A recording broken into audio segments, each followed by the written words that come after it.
Buenos días. Continuamos con la jornada de enfoque de género para la igualdad, con la segunda ponencia a cargo de Julia Espinosa Fajardo, socióloga y doctora en Ciencias Políticas por la Universidad Complutense de Madrid.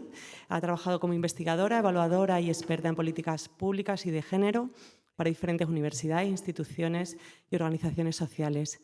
Desempeña labor docente en diferentes cursos de posgrado, especializada en evaluación, género y desarrollo. También forma parte del Grupo de Género y Política de la Universidad Complutense y el Observatorio de Género de Economía, Política y Desarrollo. Va a hablarnos en una segunda ponencia sobre la igualdad de género en la Agenda 2030, los avances y desafíos. Les dejamos con ella. Muchas gracias. Antes que nada, pues agradecer la invitación de la Fundación Academia Europea Iberoamericana de Yuste a estar aquí hoy y compartir pues, mis aprendizajes y mis experiencias. Y también agradecer especialmente a María José, a Juan Carlos y a Nuria la acogida. Es un gusto estar en Extremadura, no conocía Cáceres y venía con muchas ganas. Todo hay que decirlo. Como os digo, lo que voy a hacer es intentar compartir mis aprendizajes en estos 15 años que llevo trabajando en el área de las políticas públicas, de la cooperación al desarrollo y el desarrollo internacional en su conjunto. Y quiero compartiros, y ahí se me va a hilar muy bien toda la ponencia que ha hecho mi compañera Astrid a primera hora, ¿no? Desde el enfoque de la economía, voy a hilarlo más desde un enfoque de política. Y mi objetivo es que después de esta ponencia os podáis ir con algunas ideas fuerzas sobre qué es esto de la Agenda 2030, que ahora suena mucho, y qué podemos hacer desde nuestras instituciones públicas, desde las fundaciones, las organizaciones de la sociedad civil, qué tipo de acción, de proyecto, de iniciativa podemos hacer para seguir avanzando en términos de igualdad de género y empoderamiento de las mujeres. La idea, como os digo, quiero hablar de política, quiero hablar de las agendas y quiero hablar también de la práctica del desarrollo internacional y de los aprendizajes que tenemos a día de hoy sobre las cosas que están funcionando y lo que no funciona. Para ello, quiero que hablemos y voy a presentaros dónde nos encontramos en términos de desigualdad de género a escala internacional para romper. Astrid lo ha hecho con anterioridad, para romper un poco con la idea de la ilusión óptica de la igualdad de género. Quiero también que veamos cómo ha ido cambiando el abordaje de la desigualdad de género como problema público en la esfera internacional y también cómo eso se ha ido traduciendo a nuestra propia normativa, a nuestras leyes, ¿no? Y igual, para aterrizar en qué aporta la Agenda 2030, cuáles son las contribuciones, los avances de la Agenda 2030 que los tiene y cuáles son los desafíos. Y en medio de estos avances y desafíos, qué granito de arena podemos hacer cada una de nosotras desde las instituciones, desde las organizaciones, desde los movimientos sociales donde estemos implicadas. El punto de partida es cómo podemos avanzar hacia sociedades que sean más equitativas, hacia políticas más eficaces en el avance hacia la igualdad de hecho y de derecho y de hecho, ¿no? la igualdad efectiva, entendiendo que es necesario que avancemos hacia sociedades donde todas las personas, independientemente de su género, de su origen étnico, de su nivel socioeconómico, de su edad, tengan la posibilidad de desarrollar todas sus potencialidades, ¿no? Muy al hilo de lo que el Premio Nobel de Economía Amartya Sen subrayaba como desarrollo humano, ¿no? Es decir, que tengan capacidad, que tengan la posibilidad de desarrollar todas las capacidades y de vivir la vida que cada una de nosotras queremos vivir o que valoramos como una vida que merece la pena ser vivida. En este punto, y puesto que estamos en unas jornadas que se enmarcan también dentro de la política y de las acciones de cooperación al desarrollo, parto de un concepto de desarrollo que no entiende, es decir, que igual que la Agenda 2030 no se vincula solamente a un sur global, sino también a un norte, y partimos de una visión de desarrollo desde una perspectiva reflexiva y crítica. No es un concepto cerrado, como viene reconociéndose desde el PNUD desde los años 90. El desarrollo es un fenómeno complejo, es un proceso complejo donde influyen múltiples factores económicos, sociales, culturales, medioambientales, entre otros. donde es necesario incluir las voces de la ciudadanía, de las personas en cada contexto. No tenemos una fórmula válida para cada proyecto, para cada plan. Tenemos que atender en cada contexto a cuáles son las necesidades de las personas y las necesidades diversas de las diferentes personas. Un desarrollo que está conectado con el disfrute de los derechos humanos, que es nuestro marco normativo de referencia, que está orientado al bien común y recogiendo también la idea fuerza que subrayaba Astrid, que tiene el centro puesto en las personas y la sostenibilidad de la vida y del planeta. Vamos a ver, además, como los ODS son justamente Objetivos de Desarrollo Sostenible. Vamos a ver qué aportan y qué podemos ir contribuyendo en esa idea de desarrollo sostenible, no solo del planeta, sino de la propia vida. También quiero que enmarquemos toda esta Agenda 2030 dentro del nuevo Consenso Europeo de Desarrollo y los avances en términos de igualdad y la propuesta en términos de igualdad de género también que queda recogida dentro del plan de acción de igualdad de género de la Unión Europea. Es decir, todo lo que os voy a presentar sobre Agenda 2030, ahora mismo, aparte de estar asumido como compromiso por el Estado español, está recogido dentro de la política europea de cooperación al desarrollo y de igualdad de género. Bueno, sin más dilación, voy a empezar con la idea, y es nuestro punto de partida que no tenemos que olvidar, es decir, la Declaración Universal de los Derechos Humanos y la idea de que todas las personas nacemos libres e iguales y, en dignidad y derechos y dotados como estamos de razón y conciencia, debemos comportarnos fraternalmente los unos con los otros. Es nuestro marco de referencia de 1948. Y cuando hablamos de igualdad de género hay otra referencia clave que es en 1995 y la cuarta conferencia sobre la mujer de Naciones Unidas, la conferencia de Beijing, donde se reconoce que la igualdad de género es un requisito previo para la justicia social, para el desarrollo y para la paz. No se trata de una cuestión más, sino es un elemento sustantivo. Si nosotras no incorporamos o no avanzamos en términos de igualdad de género, es imposible que avancemos en términos de desarrollo humano y sostenible, ¿no? Aquí os traigo la cita justo del informe del PNUD de ese año, que en inglés suena muy sonora, ¿no? La idea de «If development is not engendered, it is in danger». Si no logramos que se incorpore una perspectiva de género en los procesos de desarrollo, entendido desde esta forma abierta, esta visión del desarrollo, el propio desarrollo, el propio proceso está en peligro. Os voy a presentar brevemente, porque Astrid ha hecho ya un abordaje de algunas ideas fuerza, dónde nos encontramos cuando hablamos de desigualdad de género. Y quiero hacerlo además con la idea de que persisten fuertes desigualdades de género, pero la desigualdad se cambia. ¿De acuerdo? De hecho, gracias a los Objetivos de Desarrollo del Milenio, uno de los avances que hemos observado en materia de género ha sido pues como a escala internacional la matriculación de mujeres en primaria y en secundaria ha aumentado de forma sustantiva y se ha aumentado también la participación política de las mujeres. Vamos a ver que en efecto persisten muchos retos, pero quiero insistir en la idea de que la situación es cambiable a través de la acción política. ¿De acuerdo? Y ahí sí también recuperar esa canción tan bonita de Mercedes Sosa, ¿no? Que todo cambia, ¿no? Que ella señala que cambia lo superficial y también cambia lo profundo, cambia el modo de pensar y cambia todo en este mundo. Que todo cambia y es nuestra acción individual, nuestra acción colectiva desde nuestras organizaciones y nuestras instituciones públicas lo que puede hacer que hagamos cambios sustantivos. Asumiendo además que cuando trabajamos en materia de igualdad de género andamos 3 pasos para adelante y con suerte nos retrocedemos 4. ¿De acuerdo? Pero quiero partir de la idea y va ahí la propuesta en identificar cómo podemos seguir avanzando. Muy brevemente, una fotografía de dónde nos encontramos en materia de desigualdad de género a escala internacional. Vemos que hay menos muertes maternas que en 1999. No voy a leer todas las cifras. Vais a tener nuestros materiales, los va a hacer llegar desde la Fundación María José a vuestros emails. En efecto, hay menos muertes maternas que en 1999, pero cada día siguen muriendo 800 mujeres por causas relacionadas con el embarazo que pueden evitarse. ¿De acuerdo?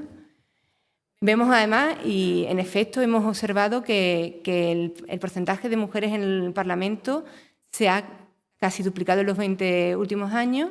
Sin embargo, seguimos representando solo el 22% de los parlamentarios y las parlamentarias, ¿de acuerdo? Y aquí insisto, el hecho de que la mujer participe o las mujeres participemos en política no implica que tengamos una visión de género, una visión feminista, pero es un elemento clave que las mujeres tengan voz en los procesos de toma de decisión, independientemente de que tengan una propuesta o no feminista. Esta tendencia también la ha mostrado Astrid cuando ha hablado del techo de cristal, ¿no? Es decir, actualmente dentro de la lista Fortune 500 hay 25 directoras ejecutivas que lideran empresas, frente a la única mujer que lo hacía en el año 98. Sin embargo, y ahí está el techo de cristal, que algunos llaman techo de cemento, algunas, el 50% de todos solo el 5% de todos los directores y directoras son mujeres. Los salarios, Astrid además nos lo ha aterrizado mucho al caso español y al caso extremeño. En efecto, las mujeres nos hemos incorporado al empleo remunerado y esto supone un incremento sustantivo en relación a los 90. Sin embargo, sigue existiendo esa brecha que también ha comentado Juan Carlos al inicio, de entre el 10 y el 30%, esa brecha entre lo que cobra un hombre y lo que cobra una mujer por el mismo trabajo. Ahí, y no voy a insistir porque Astrid está trabajando mucho sobre esta idea, y no solamente la idea de que no solamente tenemos que mirar al trabajo que se hace en la esfera pública, el trabajo remunerado, sino también a todo el trabajo de los cuidados. En términos de educación, en efecto, y los ODM han contribuido a ello, es uno de los avances que han mostrado los informes, las evaluaciones sobre objetivos de desarrollo del milenio. Se ha conseguido la paridad de género en la educación primaria. Sin embargo, la disparidad entre los sexos aumenta en la secundaria y en la educación superior, y después vemos también, como ha comentado Astrid, cómo aunque las mujeres entramos en la universidad, nuestra carrera se ve fuertemente mermada cuando intentamos hacer carrera científica. A escala europea está lo que es el gráfico de la escalera de la tijera, donde se ve claramente cómo las mujeres nos graduamos más, nos doctoramos más, y después en la carrera científica son los hombres quienes obtienen plazas de titularidad, plazas de catedrático. La alfabetización, y también es un dato que ha señalado Juan Carlos, no conocía el dato para España y me ha impresionado, ¿no? El hecho de que hemos avanzado en alfabetización, pero que la analfabetización sigue siendo fundamentalmente o en gran medida femenina, ¿no? El porcentaje que el 60% de todas las personas del mundo son analfabetas del mundo son mujeres, es además una cifra que coincide con el dato que ha compartido Juan Carlos esta mañana. Otro tema clave, que es lo que Naciones Unidas ha declarado como la pandemia de la violencia contra las mujeres, ¿no? Es decir, hemos avanzado en tener una declaración sobre la eliminación de la violencia contra las mujeres. A escala estatal tenemos la ley de violencia. Sin embargo, más de 20 años después, 1 de cada 3 mujeres siguen sufriendo violencia física o sexual. ¿De acuerdo? No voy a insistir, Astrid ha hablado bastante sobre la complejidad del fenómeno y quiero presentaros un poco los abordajes que ha habido desde la agenda internacional a escala política y las propuestas. En cuanto a los conflictos, se reconoce, y así la resolución 1325 de Naciones Unidas reconoció que la guerra repercute de forma distinta a las mujeres. Sin embargo, entre 1992 y 2011, solo el 9% de los negociadores en las mesas de negociación eran mujeres, ¿no? Vemos también esa infrarrepresentación y esa falta de voz de las mujeres en los procesos de toma de decisión. Y otro tema clave porque son los medios, porque contribuyen a reproducir los estereotipos de género, las expectativas que tenemos por el hecho de ser hombre o ser mujer en un contexto determinado, en una sociedad concreta. Vemos que las mujeres hemos incrementado nuestra presencia como protagonistas de noticias. El dato es un aumento del 24% en el 2010. Sin embargo, el 46% de las historias siguen reforzando esos estereotipos de género, ¿no? Y de ahí que os citara también a Mercedes Sosa con lo de que cambia lo superficial y cambia lo profundo. Cuando estamos intentando cambiar el orden desigual de género, estamos intentando hacer cambios estructurales, cambios profundos, cambios que es poner en cuestión cuáles son nuestros valores, cómo vemos a hombres y mujeres, qué roles les asignamos, qué responsabilidades, qué tareas. Bueno, aquí podéis consultar toda la información en la web y vais a tener la diapositiva para que podáis verla con más tranquilidad. Y ahí recoger, hilarlo, ¿no?, con lo que supuso la Agenda 2030 y el momento de su aprobación. En concreto, os recojo una cita de Ban Ki-moon, que era secretario general de Naciones Unidas entre 2007 y 2016, y fue quien estuvo implicado en la Agenda de 2030, y quiero llamaros la atención por lo que implica, ¿no? Es decir, él subraya que cuando impedimos el avance de la mitad de nuestra población no podemos hacer realidad el 100% de nuestro potencial. Cuidado, ¿qué nos dicen los estudios de género, los estudios feministas? No se trata de que seamos eficientes utilizando los recursos, sino que escuchemos cuáles son las demandas y las necesidades. Si queremos aumentar la eficacia de nuestras políticas, tenemos que saber cuáles son las necesidades de las personas en su diversidad, hombres, mujeres, niños, ancianos. Tenemos que ser capaces de... ahora voy a insistir sobre esta idea del enfoque de la eficiencia, ¿no? Bueno, está en la agenda y vamos a seguir profundizando en este tema. Y os recojo también una frase de la directora ejecutiva de ONU Mujeres, que subraya que queremos la igualdad de género y la queremos ahora. ONU Mujeres estuvo trabajando mucho los 2 años previos a la aprobación de la Agenda 2030. Hay muchos estudios que ponen de manifiesto cómo, si los Objetivos de Desarrollo del Milenio hubieran abordado de forma transversal el tema de la desigualdad de género, hubieran sido mucho más eficaces. Y el llamamiento de la directora de ONU Mujeres es que tenemos que hacerlo ya, no lo podemos postergar. Otra idea fuerza, y tiene que ver con los abordajes, cómo se aborda la desigualdad de género, es llamar la atención a que el concepto de desigualdad y el de igualdad de género es muy elástico. Es un concepto donde todo cabe. Se define como un objetivo político que es polisémico, elástico, controvertido. Y os voy a poner ahora unos ejemplos. Por una parte, lo que observamos es que la desigualdad de género no entra en la agenda, no ha estado siempre en la agenda pública, ni en la agenda internacional ni en nuestra propia agenda. Ha empezado a entrar la desigualdad entre hombres y mujeres a partir de los 70 a escala internacional. En España, a partir de los 80, creación del Instituto de la Mujer, los diferentes institutos autonómicos, las leyes de igualdad en el último decenio. Es decir, la idea que subrayaba Astrid de que lo personal es político ha tardado mucho en traducirse, en que haya algún abordaje. Y hay otra cosa que es importante, justo porque entra tarde y porque es un concepto polémico, es que bajo la etiqueta de política de género o enfoque de género conviven múltiples visiones sobre cuál es el problema y cuál es el modo de resolverlo. Y no todos son enfoques de género. ¿De acuerdo? Por ejemplo, el Bush Jr. Durante la guerra de Afganistán utilizó claramente la imagen de las mujeres para justificar la guerra. El exministro Gallardón habló de violencia estructural de género cuando hablaba de aborto. Es decir, cómo el propio concepto de género se descafeiniza, no sé cómo, se aborda de forma descafeinada, se hace de forma elástica. Eso pasa con múltiples conceptos y se hace mucho en política. El concepto de desigualdad, el concepto de pobreza, el concepto de desarrollo. Voy a enseñaros muy brevemente, no sé cómo voy de tiempo y me preocupa, porque, bueno, aquí llevo 22 minutos. Me quedan... vale. Muy brevemente, los enfoques que persisten, es decir, cómo las políticas que dicen que abordan el género pueden estar abordándolo o no.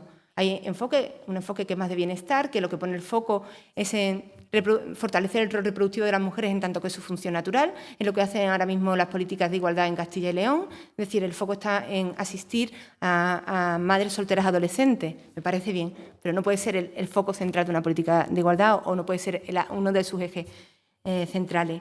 Existe un enfoque integracionista donde sí se impulsa la integración de las mujeres, pero a través de acciones específicas, pero en unos procesos de desarrollo ya puestos en marcha, ¿no? Es decir, la integración en el mercado laboral, sí, pero no es suficiente. Es decir, estamos integrándonos en un proceso, pero no ponemos en cuestionamiento cuáles son las relaciones de poder entre hombres y mujeres. Y después, no me quiero extender mucho, me gustaría, pero no hay tiempo, el enfoque transformador de género. ¿Y por qué hablamos de enfoque transformador de género? Justo porque el enfoque de género se ha descafeinado, se ha tecnocratizado y ponemos la idea esa de la transformación también porque se ha generado dentro de las instituciones públicas, de las organizaciones, está la fatiga de género, el hartazgo de género. Otra vez hay que hablar de género y aquí hay una casilla donde tengo que poner que tengo un enfoque esto es muy típico en cooperación, ¿no? Pues nada, pongo 50% hombres, 50% mujeres, es decir, y hablamos de enfoque transformador para insistir en que el enfoque de género tiene sentido si estamos abordando las causas estructurales de la desigualdad.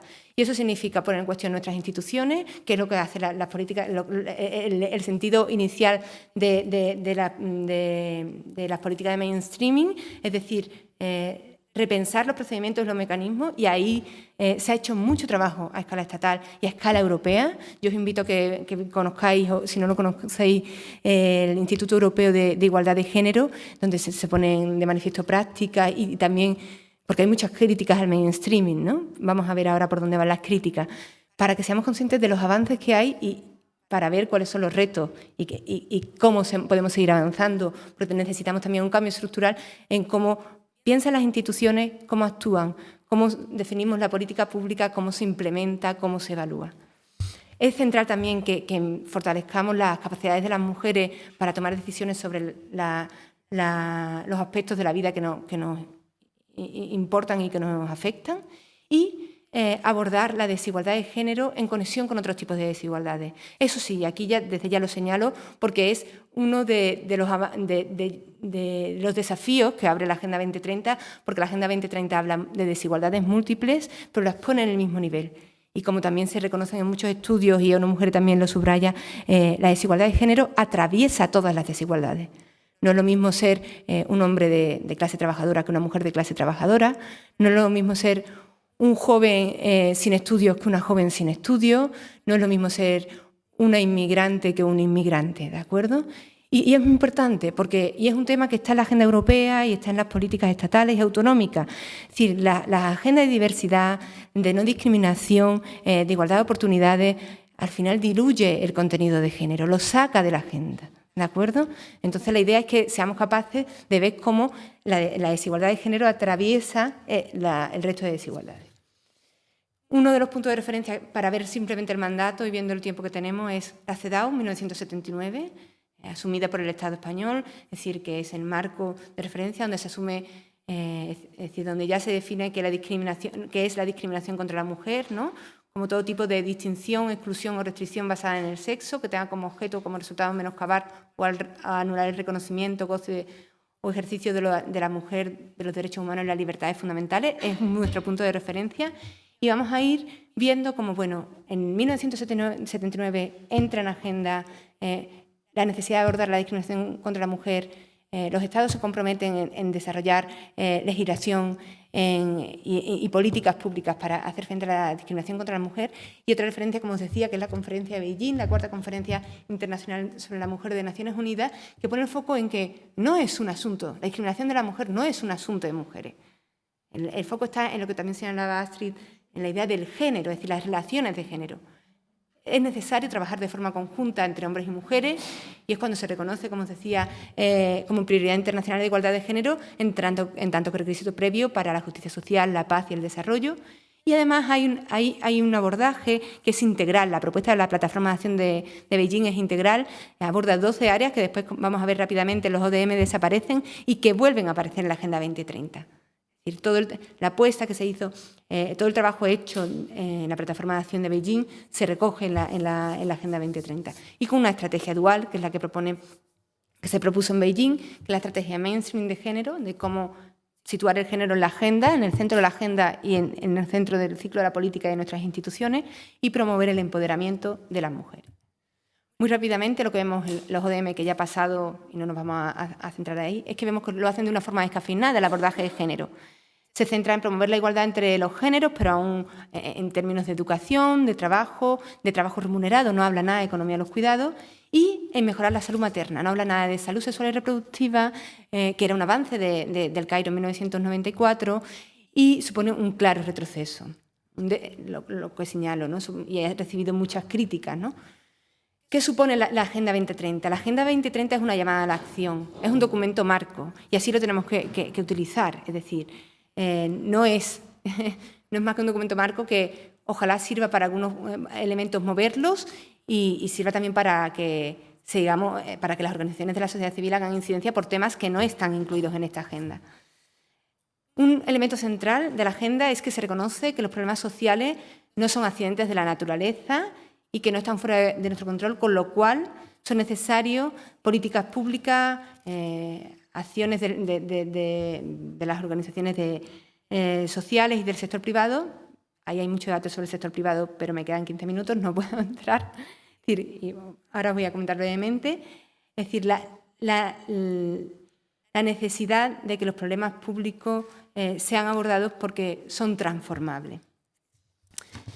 Define 6 áreas de acción, que la dignidad, la prosperidad, la justicia, el partenariado, la sostenibilidad ambiental y las personas. Igual os vamos a compartir un informe que hicimos desde nuestro Observatorio de Género de la Pablo Olavide, para, si queréis profundizar, y donde vemos uno de los elementos críticos es que la economía de los cuidados no aparece de forma transversal, no aparece dentro del eje de prosperidad, de impulsar una economía fuerte, inclusiva y transformadora, aunque hay una apuesta sustantiva por un diagnóstico de género, porque se reconozcan las diferentes necesidades.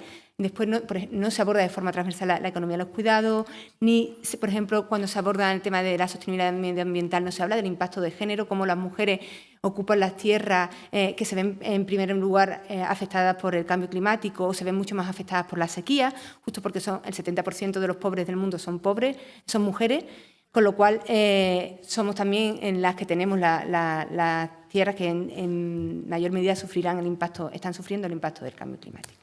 Para no extenderme, los ODS tienen 2 objetivos relacionados con la igualdad.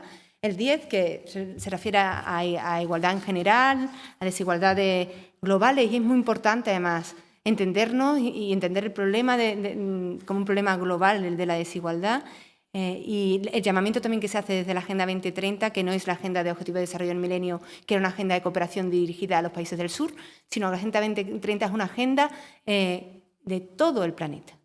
¿De acuerdo? Es decir, los 7 Objetivos de Desarrollo del Milenio, de Desarrollo Sostenible que están acá, los asume el Estado español, no para su acción al exterior, que también, sino para su acción dentro del territorio. Y en lo que es el Objetivo 5 de Desarrollo Sostenible. No os voy a poner el vídeo, ya lo veis, hay un vídeo un poco que os explica de 2 minutos, pero prefiero que abordemos, porque creo que es lo que puede dar más pistas, ¿no? Es decir, qué puedo hacer desde mi institución, desde mi organización social, desde donde participo socialmente, qué puedo hacer por la igualdad. ¿Qué vemos en el Objetivo de Desarrollo Sostenible 5? Que primero se habla de igualdad de género, que es clave, ¿no? No solo de igualdad entre hombres y mujeres, el concepto de género que tanto costó meter en el 95, y se habla no del empoderamiento de la mujer, sino del empoderamiento de mujeres y niñas, reconociendo la diversidad de mujeres y la problemática de las niñas. Se traduce en 6 metas, que además vienen acompañadas por un conjunto de indicadores, y poner foco en acabar con la discriminación, la violencia, con prácticas perjudiciales como el matrimonio infantil, precoz y forzado. Aquí sí, y esto es un avance, y creo que desde la investigación, desde la acción pública en materia de igualdad, desde la universidad, desde la incidencia política, tenemos que sumarnos a esta meta de reconocer y valorar el trabajo doméstico y de cuidado no remunerado a través de la provisión de servicios públicos, de infraestructura y políticas de protección social y de responsabilidad compartida en el hogar y la familia, tanto a nivel nacional como a escala internacional, ¿de acuerdo? Este es un logro sustantivo que esté. Las economistas feministas llevan desde los años 70 trabajando esto. Es decir, hay mucha literatura y Astrid nos ha compartido esta mañana todo el trabajo que realizamos desde el Grupo de Economía y todo su conocimiento concreto sobre economía feminista, ¿no? Es uno de los temas a reforzar. Después también se reconoce dentro del objetivo, en los ODS5, la necesidad de avanzar la participación plena y efectiva y avanzar en el liderazgo. Insisto, no es necesario que las mujeres sean feministas, es necesario que las mujeres estén. Y esto insisto mucho porque, es decir, a mí no me gusta Margaret Thatcher ni Esperanza Aguirre, pero creo que es importante que las mujeres tengamos voz. Creo que es muy importante. Y creo que es muy importante, mucho más importante, que seamos capaces de generar políticas transformadoras que incluyan una agenda feminista. ¿De acuerdo? Igual, avanza en reconocer y hablar de salud sexual y reproductiva y de los derechos reproductivos como ya lo hacía la plataforma de Beijing y el Cairo. Sin embargo, una de las carencias es que se enfoca en mujeres y no aborda ni a hombres ni a personas con diferente orientación afectivo-sexual o identidades de género. Ese tema también es uno de los temas a promover, a trabajar. Os voy a plantear brevemente, estoy con el tiempo, algunos desafíos, ¿no?, de la implementación en base a lo que os digo, a los aprendizajes, ¿no?, que he ido teniendo, ¿no?, de tanto revisión documental, evaluación de políticas, programas de cooperación y políticas públicas en general. ¿Qué pasa? ¿Cuáles son los desafíos de esta macroagenda? Que vemos que tiene potencialidad, que tiene espacios para hacer incidencia, para avanzar y que, bueno, sí es cierto que pone en el centro el género. Ahora vamos a ver qué pasa, ¿no? Es decir, ¿qué pasa? Lo que pasa, ya nos lo señalaban Rao y Kelleher, es que las prácticas que exitosamente promueven el empoderamiento de las mujeres y la igualdad de género no están institucionalizadas en las rutinas diarias del Estado, ni en las prácticas de la comunidad internacional, ni en nuestras propias organizaciones sociales o en la universidad. Dependiendo de dónde nos encontremos, sabemos que las organizaciones, las instituciones son patriarcales y reproducen culturas que para nada favorecen avanzar hacia la igualdad. Hay algunos procesos clave en lo que nos enseña la práctica en materia de política pública, desarrollo y género, y que tenemos que considerar a la hora de la implementación. Es ver cómo los compromisos de género se evaporan en la práctica del desarrollo. Existe un mandato, OLE, es decir, bien, y es nuestra referencia, pero ¿qué pasa? ¿Qué pasa después? Hay un uso cosmético del género, como os decía, centrado en el enfoque que Lourdes Venería denomina de añada a mujeres y mezcle. Faltan recursos. Y las políticas de igualdad han sido las que en mayor medida se han visto afectadas por la crisis y los recortes en España y a escala europea. Faltan recursos específicos, faltan mecanismos y sistemas de seguimiento y evaluación que contribuyan al aprendizaje, contribuyan a mejorar nuestras políticas y contribuyan a rendir cuentas a la ciudadanía. Hemos avanzado de forma técnica y se ha producido una tecnocratización. Es muy importante que existan manuales, que existan bases de datos, protocolos, pero es necesario también tener, este es un punto de partida, pero tenemos que avanzar hacia un cambio más a largo plazo. Se nos incluye a las mujeres como beneficiarias de las acciones para fomentar ese enfoque de la eficiencia del desarrollo, pero no se pone un foco en nuestros derechos ni en lo que nosotras queremos y en darnos la voz. Y después hay un tema clave que yo creo que es un tema a trabajar clave, que es el de las dificultades y la resistencia. Aquí hay una síntesis, y voy rápida, existen dificultades políticas entre la agenda, pero después se margina. Entre la agenda tenemos una ley de igualdad, pero después no se traduce en la reforma laboral. No hay ningún abordaje, al revés, tiene un impacto clarísimo de género. No hay una asignación presupuestaria, hay una disonancia, además, cuando trabajamos en cooperación con construcciones culturales. Y después hay, en cooperación, lo que pasa es que la lógica de la cadena de ayuda, la dinámica de la ayuda es perversa, porque puedes integrar un objetivo de género cuando estás haciendo cooperación, pero a lo mejor te lo están integrando porque es una demanda del donante, ¿no? Las propias lógicas de poder que existen dentro de la cooperación. Hay dificultades organizativas, y además a mí este es un tema que me apasiona, ¿no? Es decir, ¿cómo lo bajamos? Es decir, trabajamos con instituciones públicas que tienen una naturaleza jerárquica, poco democrática, con mucha resistencia a cambio, con muy poca sensibilidad al género y que muchas veces depende de una única persona experta que lo que hace es que se transversaliza a sí misma y sobrevive como puede, ¿no? Hay dificultades sociales sobre cuál es el papel de las mujeres en la sociedad, si los problemas de las mujeres son problemas públicos, no hablando solamente de España, sino pensando a escala internacional, y hay un predominio de los varones en la esfera pública. Y dificultades operativas, ¿no? Cómo se protegen los espacios de trabajo, hay resistencia a trabajar ejes transversales, el género, la diversidad cultural, el medio ambiente, hay escasa formación y sensibilización, y por ahí van las propuestas, y hay una tecnocratización del género. Ahora bien, y como os decía desde el principio, lo que traigo es una propuesta, es decir, puedo hacer una crítica sustantiva a la Agenda 2030 y está en nuestro informe. Quiero pensar cómo podemos avanzar, cómo podemos utilizarla para avanzar en términos de igualdad de género. La Agenda 2030 es una oportunidad para ir a las causas de fondo de las desigualdades, para fomentar el desarrollo a largo plazo sostenible, inclusivo y justo, y para poner al centro el desarrollo, los derechos humanos frente al enfoque actual centrado en el crecimiento económico, en el enfoque totalmente neoliberal. Me quedan 6 minutos, voy a tomar un poquito más, déjame 10, para haceros esta propuesta para prácticas más transformadoras de género. con esta idea de qué podemos hacer desde donde estamos. En primer lugar, la idea de poner la sostenibilidad de la vida y del planeta y la igualdad de género en el corazón de la política, en todas las políticas, frente a la centralidad del crecimiento económico, no siendo ingenuas, es decir, tenemos que ser conscientes de las relaciones de poder, de dónde estamos funcionando, de dónde trabajamos, siendo conscientes de eso, también de los diferentes conflictos de intereses. Las políticas públicas no son neutrales, no nacen sobre la nada, no es un hecho real, no es un hecho natural, perdón. Nacen de un conflicto de intereses, de visiones y propuestas en contradicción. Es decir, tenemos que ser conscientes de eso para lograr que los temas críticos de género entren, es decir, que entren derechos sexuales y reproductivos, que entre economía del cuidado, ¿de acuerdo? Temas que generan cambio y que pueden generar cambio a largo plazo, cambio sustantivo.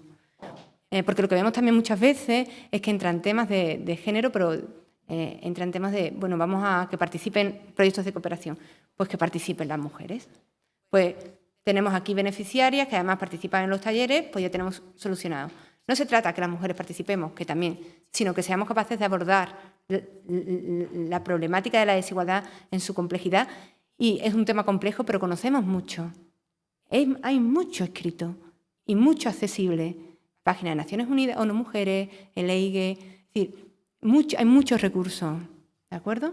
Es importante también avanzar hacia una coherencia política con un enfoque de género. Es decir, nuestras políticas están orientadas a promover el bien común, el bienestar. Yo creo que no, lo ha dicho antes Astrid, ¿no? Vamos a avanzar hacia una mayor coherencia, que ponga a las personas en el centro, pero que lo haga también con un enfoque de género, asumiendo que hay desigualdades estructurales. Desigualdades estructurales que no se cambian así, ¿de acuerdo? En este sentido es importante que lo abordemos en las diferentes políticas. Y esto vale tanto para políticas públicas a escala europea, que es un tema que está en agenda, la coherencia de política, y a escala estatal, como para cooperación al desarrollo, que también lleva 15 años la coherencia política dentro de la agenda de cooperación al desarrollo. ¿De acuerdo? Repolitizar el enfoque de género, lo que os decía, ¿no? Es decir, que Gallardón hable de violencia estructural de género para hablar del aborto, es decir, no. Evitemos y que nos apropiemos del propio concepto, es decir, no olvidar que el género se nutre, es decir, el origen del género es el feminismo y su propuesta de transformación, los feminismos, ¿no? Como decía Astrid.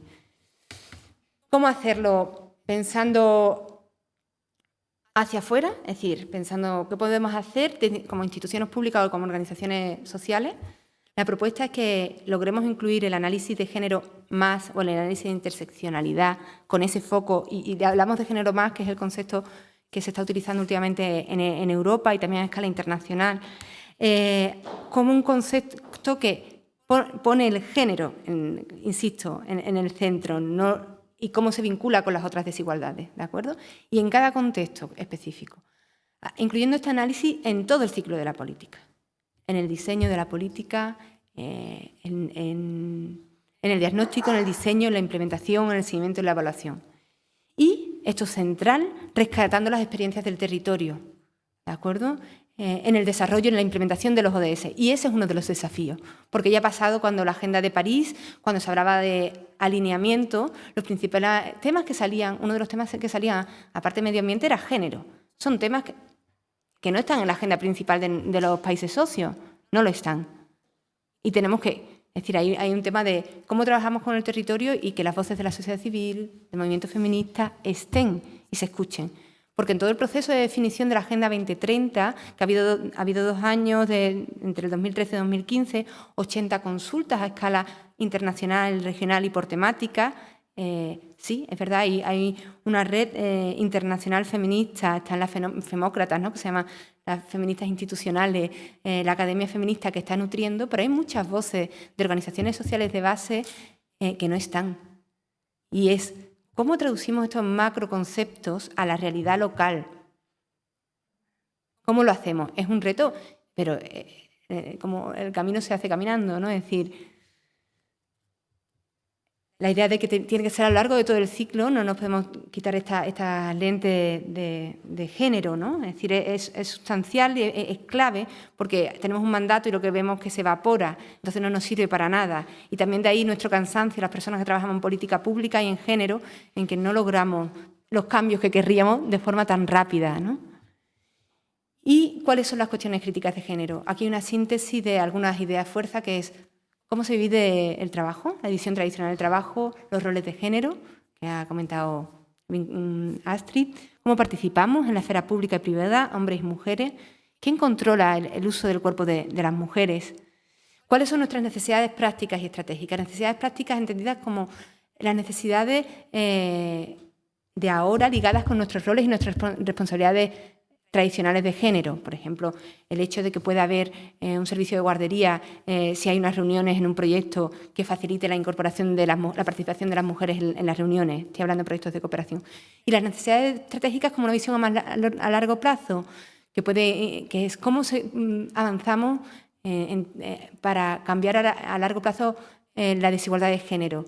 Por ejemplo, cuestionando los modelos de masculinidad hegemónica, abriendo los modelos de crianza, lo que señalaba Astrid, los permisos iguales e intransferibles es una herramienta clave para generar un cambio a largo plazo. Otro elemento clave son cómo usamos, hombres y mujeres, los tiempos, que también está comentando Astrid, y cómo accedemos, es decir, ¿quién tiene acceso al crédito ahora? ¿Emprendedores, emprendedoras? Por ejemplo, ¿quién puede tener acceso al crédito? ¿Quién controla los recursos, beneficios y servicios de los programas y las políticas? ¿Hacia quién van orientados? ¿De acuerdo? Yo creo que cuando estemos trabajando en la identificación, en el diagnóstico, en el diseño, tener estas ideas en mente, estas dimensiones de género, y ver cómo estas dimensiones de género interactúan con otras dimensiones específicas de colectivos, por ejemplo, por grupos de edad o colectivos con diferentes niveles educativos, pero eso se traduce en nuestra práctica concreta. Aquí os he traído para que lo tengáis, porque creemos que además es un elemento clave, la evaluación con enfoque de género. La evaluación no entendida como un ejercicio meramente, hablando en cooperación, para el donante, o un ejercicio solo de contraste, de qué se ha hecho o no se ha hecho. Eso no es evaluación. La evaluación tiene que tener un sentido. Bueno, es una evaluación, por supuesto, pero es limitada. Es decir, la evaluación puede tener, dentro de las funciones de la evaluación, una es la rendición de cuentas, que nos puede servir este tipo de ejercicio del que hablo, y las otras dos funciones son el aprendizaje y la mejora. Y este es un trabajo que hemos hecho con Eval Partners, que es una red global de evaluación impulsada por Naciones Unidas, y que aprobamos en Nepal a ver si lo digo bien. La política el plan de evaluación, el plan global de evaluación, Agenda Global de Evaluación 2016-2020, y nace justamente al hilo de la Agenda 2030 y el foco que tiene en la evaluación como ejercicio no solamente para rendir cuentas, sino para aprender y mejorar las políticas. Y cuando estamos hablando de género y sabemos que es complejo, que tenemos resistencia, que tenemos dificultades, la evaluación es clave para saber cómo podemos seguir profundizando en ese cambio, en esa transformación social. No os voy a leer el decálogo, os lo dejo, igual si después tenéis interés hablamos. Y voy a ver otro tema que es clave y que hemos estado trabajando justo ahora desde el observatorio en un trabajo que estamos haciendo con el Observatorio de Desigualdades de Andalucía, ¿no? Es decir, la necesidad no solamente de ver qué podemos hacer hacia afuera, sino también qué podemos hacer hacia adentro, ¿no? Y ese foco en la desigualdad de género y su interrelación con otras formas de desigualdad en el seno de nuestras organizaciones y nuestras instituciones. Y quienes trabajamos en temas de igualdad lo sabemos y a veces lo sufrimos, ¿no? Es decir, lo sufrimos porque hasta que no lo ves no eres consciente de que está la desigualdad. Y por ahí también la importancia del dato. Es decir, yo, la verdad, que soy muy quali, hago mucha triangulación de datos quali y quanti, pero el dato te da mucha información. Llega el 24% de diferencia salarial, llega, es claro, ves el problema. Ahí es importante que veamos cómo se atiende la desigualdad en estos tres ejes. Esta es una propuesta, hay muchas. De hecho, es una de las áreas que se está trabajando ahora a escala europea, los modelos de cambio intraorganizacional. Las últimas publicaciones del European Institute for Gender Equality van en esta línea. Es decir, ver cómo se atiende la desigualdad de género en la misión, el mandato, en nuestra misión, en nuestro mandato, en nuestras instituciones. Pienso en la universidad, ¿no? Es decir, en nuestra política universitaria.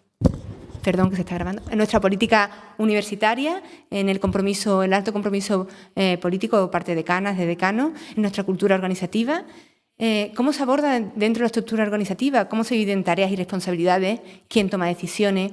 ¿Cómo favorecemos procesos de aprendizaje y colaboración?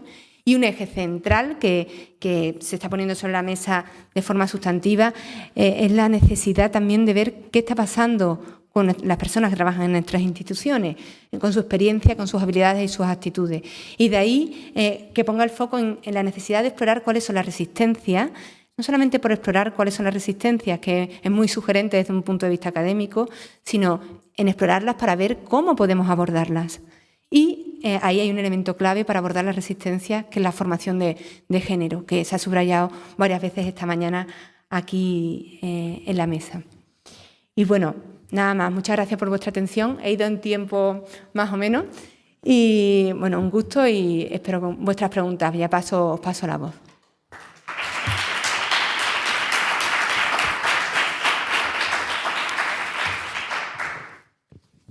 Muchas gracias, Julia.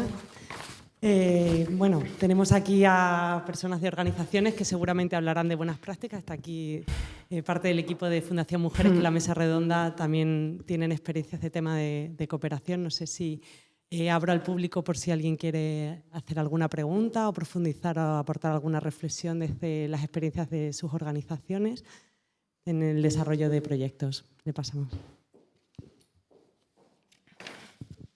Bueno, muchas gracias, Julia, por tu intervención muy ilustrativa. Sí quería saber dos cositas relacionadas con los objetivos de desarrollo sostenible, pero sobre todo con los indicadores. Quería saber si el Estado español ya hizo una adaptación a los sistemas de medición nacionales y regionales para garantizar la fiabilidad del aporte de esos datos a los indicadores internacionales. Y por otra parte, que nos hablases un poquito de, justo el nombre que se te había olvidado, pero llamémoslo la Agenda Global de Evaluación. La Agenda Global. Que hasta lo que entiendo es una Agenda Global de Evaluación de género. No, de evaluación. Vale, en general. Entonces quería saber un poco, porque bueno, me imagino que si has estado involucrada ahí, es que hay un grupo potente que está impulsando pues esa visión de género, medir el impacto negativo, positivo que tiene en términos de género los diferentes objetivos y bueno, que nos cuentes un poco si se ha establecido algún mecanismo para esto y demás. De acuerdo. En relación a la adaptación estatal, yo no tengo conocimiento de que hasta el momento se haya hecho la adaptación estatal. Ha habido mucho movimiento con los indicadores, imagino que lo conoce, y si tengo datos porque justo el otro día lo presentamos en una ponencia en el Centro Latinoamericano para la Administración para el Desarrollo, y el dato era, porque ha habido mucho trabajo, y es uno de los temas de, bueno, tenemos un marco, tenemos un ODS 5, hay algunas mejoras dentro de los 17 objetivos de desarrollo sostenible, el género está presente al menos en 8, o en 8 o 9, lo tenemos escrito en el informe, lo tengo aquí, pero no he querido contároslo por el tiempo. Y claro, los indicadores son clave para ver cómo lo aterrizamos, ¿no? Es decir, bueno, hemos logrado que se integre, pero ¿esto cómo se traduce en resultados esperados? ¿Cómo se traduce a escala país y cómo se traduce a unos indicadores que sean ahí, conectándolo también con el tema de la evaluación? La Agenda Global de Evaluación nace de la iniciativa Eval Partners, que está conformada por diferentes agencias de Naciones Unidas, por organizaciones de la sociedad civil vinculadas a la evaluación, lo que se llaman BOPEs, que son asociaciones profesionales de evaluación, y también por diferentes organizaciones de la sociedad civil y fundaciones privadas. Oxfam y la FORB creo que está también. Os puedo pasar más información. Llevamos ya 3 foros. Yo participé en el segundo en Nepal, que fue cuando aprobamos la agenda. La agenda es una agenda que quiere promover la evaluación a escala global y lo que hace, el foco está en fortalecer que haya un entorno propicio para la evaluación, que haya sistemas de información disponibles, fortalecer los sistemas de estadística, fortalecer las capacidades institucionales. Es decir, que los equipos dentro de la administración pública cuenten con capacidades para evaluar, asumiendo que no hay un único enfoque para la evaluación. Y el otro eje que tiene es el fortalecer las capacidades individuales. Cómo hacer para que las personas directamente que trabajan en evaluación tengan capacidad para evaluar y hacer evaluaciones de calidad. Tiene un foco mucho en la evidencia, Y bueno, os puedo pasar más información. Esos son sus 3 ejes. Y después, ligados a la agenda, han nacido 5 iniciativas. Está la iniciativa de Eval Indigenous, que es una enfocada a pueblos indígenas, Eval Youth, enfocada a evaluación y juventud, el Foro Global de Parlamentarios por la Evaluación, que desde acá subrayo que no ha participado en ningún país de la Unión Europea, y es un tema además que yo he comentado de forma directa con Marco Segone, que es una de las personas, ahora está en FENUAP, llevando evaluación, antes estaba en ONU Mujeres. Es decir, hay parlamentarios de todo el planeta, menos de la Unión Europea. Está, de hecho, esos 3, está uno fundamental, que es Eval SDGs, que quiere fortalecer la evaluación de los Objetivos de Desarrollo Sostenible, una evaluación orientada al aprendizaje también, y otra iniciativa que es la iniciativa de Eval Gender Plus o Eval Género Más, que sí tiene el foco en fortalecer las capacidades institucionales y individuales en materia de evaluación y género. ¿Qué tipo de acciones se están haciendo? Hay una página web donde podéis encontrar además, hay cursos en abierto, hay cursos de buena calidad sobre evaluación y hay evaluación con enfoque de género, evaluación con enfoque de equidad. Se están haciendo conferencias, se están haciendo también trabajo con parlamentarios, y ahora estamos intentando identificar desde la red de Eval Gender Plus cómo poder influir de forma más eficaz. Yo además iba como representante europea y lo que me he encontrado es que en Europa este tema no está en la agenda. No está, es decir, está mucho más en la agenda de los países del sur, y esto es dinámica de la ayuda. Ellos tienen dinero para hacer evaluación con enfoque de género. Necesitan aquí lograr hacer una evaluación con enfoque de género, que no es una evaluación de un plan de igualdad, es una evaluación de un plan, pero que asuma e incorpore el enfoque de género, no está en la agenda y no hay financiación para ello. Y eso está ahí marcando. No sé si contesto tu pregunta más o menos. Sí, ¿no? Sí, precisamente quería saber la conexión, porque al final hay una serie de indicadores a nivel global que lo hemos visto al evaluar la agenda de los ODM, ¿no? Pues los retos que supuso evaluarlos con pues realmente el cumplimiento, ¿no? De los compromisos, porque al final, claro que es un logro tener una agenda común con esos objetivos comunes, con la diversidad de estados, de miradas, etcétera, pero el logro está en implementarlo y mover esos indicadores y llegar a las metas, ¿no? Claro. Entonces, si los estados al final no hay sistemas nacionales de estadísticas fuertes que puedan llevar un monitoreo del avance, pues imagínate el indicador tan simple que conecta mucho con lo de la economía feminista, ¿no? Del porcentaje de gasto público, digamos, el porcentaje de inversión que tiene un estado para promover la igualdad. O sea, una locura. A nivel nacional, lograr meter ese simple indicador, ¿no? Y toda la maquinaria que hay que mover de instituciones públicas, todo lo que tú estabas diciendo, ¿no? Fortalecimiento de capacidades individuales, bueno, una locura. Entonces, por eso quería saber un poco cómo estaba España en eso. Y me parece bien que haya esta iniciativa que justo de evaluación, esta agenda que se está empezando ahora a fortalecer las capacidades para en el camino del 2030, pues... Yo os animo a uniros desde Fundación Mujeres, desde vuestras organizaciones e instituciones, a la agenda, y que os impliquéis y que veáis cómo podéis, es decir, estar en línea o aportar. Hay muchos foros abiertos, os animo a uniros a la evaluación. ¿Alguna otra pregunta? Yo no está, pero yo os la paso. Sí. ¿Alguna pregunta más? Pues bueno, yo me vas a permitir un minutito, que quería, en esta idea que os decía, ¿no? De que estamos intentando promover un cambio estructural y este enfoque como hacia la acción o propositivo, consciente de dónde estamos y hacia dónde queremos ir. Sí quería leeros una cita de Shira Patil, que es una activista india, porque me parece que también motiva, ¿no? Es decir, como formadora, como docente en materia de género, me enfrento muchas veces, ¿no? a las desilusiones de las alumnas, que son mayoritariamente alumnas, ¿no? Es decir, qué difícil es, ¿no? Igual trabajando con compañeras que trabajan en temas de igualdad. Así que, si me permitís un minuto, os la leo. Sheila dice: cuando trabajas por los intereses de las mujeres, son 2 pasos hacia adelante si eres realmente lista y muy afortunada, y al menos un paso hacia atrás. En realidad, a menudo son 2 o 3 pasos hacia atrás. E irónicamente, con frecuencia esos pasos hacia atrás son prueba de tu eficacia, porque representan la amenaza que has representado para la estructura de poder y su intento de hacerte retroceder.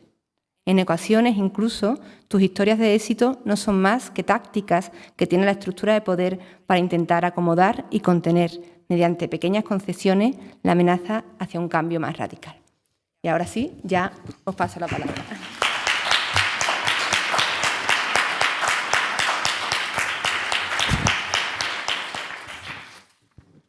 Pues nada, muchas gracias.